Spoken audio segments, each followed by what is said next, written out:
जब सूरज की किरणें धीरे धीरे क्षितिज के पीछे छिपने लगीं, तब धर्मराज युधिष्ठिर ने एक गहरी सांस ली। उनकी आंखों में एक अजीब सी चमक थी, जैसे किसी पुरानी याद को संजोकर रखने का प्रयास कर रहे हों। यह वह क्षण था जब उन्होंने सुना कि श्री कृष्ण ने अपनी लीला का अंत कर लिया है और यादव आपस में लड़कर नष्ट हो चुके हैं। इस अनहोनी के बाद युधिष्ठिर ने अपने भतीजे परीक्षित का राजतिलक किया। यह एक साधारण समारोह से कहीं अधिक था। यह एक युग के अंत और एक नई शुरुआत का प्रतीक था। उन्होंने अपने सभी वस्त्र और आभूषण उतारे, जैसे कि उन सभी भौतिक वस्तुओं से उनका कोई संबंध नहीं रह गया हो।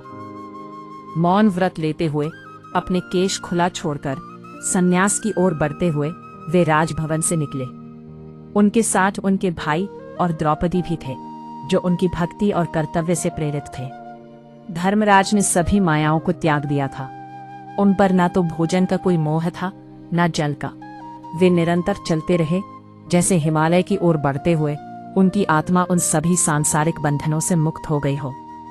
मार्ग में उनके भाइयों और द्रौपदी ने भी उन्हें चलने में सहायता की, लेकिन जैसे जैसे वे आगे बढ़े, कठिनाइयां भी बढ़ने लगी।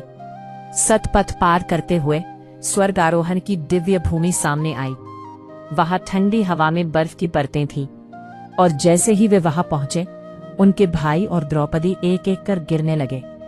हर गिरता हुआ व्यक्ति जैसे धरती ने अपने गर्भ में समेट लिया हो। युधिष्ठिर ने राग द्वेष को छोड़ दिया था, लेकिन उनकी आंखों में अपने प्रियजनों के प्रति एक असीम प्रेम था। उन्होंने पीछे मुड़कर देखना आवश्यक नहीं समझा। आखिरकार भीमसेन भी गिर गए। जब युधिष्ठिर स्वर्गारोहण के उच्चतम शिखर पर पहुंचे, तो वे अकेले थे, लेकिन उनके साथ एक कुत्ता था, जो हस्तिनापुर से उनका पीछा कर रहा था। उस कुत्ते ने कभी उनका साथ नहीं छोड़ा और युधिष्ठिर ने उसे अपने साथ लिया था। जैसे ही उन्होंने शिखर पर कदम रखा, देवराज इंद्र ने आकाश से उतरकर उनका स्वागत किया। उन्होंने कहा, आपके धर्माचरण के कारण स्वर्ग अब आपका है। युधिष्ठिर ने तुरंत अपने भाइयों और द्रौपदी को स्वर्ग में ले जाने की प्रार्थना की। इंद्र ने बताया कि वे पहले ही वहां पहुंच चुके हैं। उस समय युधिष्ठिर की नजर कुत्ते पर पड़ी और उन्होंने कहा, इस कुत्ते को भी विमान में बैठा ले। इंद्र ने आश्चर्य से कहा, राजन, स्वर्ग में कुत्ते का प्रवेश कैसे हो सकता है?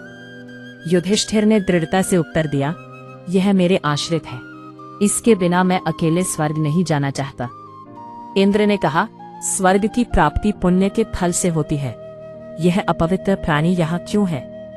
युधिष्ठिर ने महान निष्ठा से कहा, मैं अपना आधा पुण्य इसे अर्पित करता हूँ। इंद्र ने मुस्कुराते हुए कहा, धन्य हो युधिष्ठिर, तुम पर मुझे गर्व है।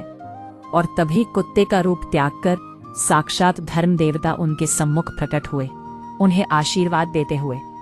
उस पल में युधिष्ठिर ने जाना कि सच्चा धर्म और अपार प्रेम किसी भी मोड़ पर हमें सही मार्ग पर ले जा सकता है।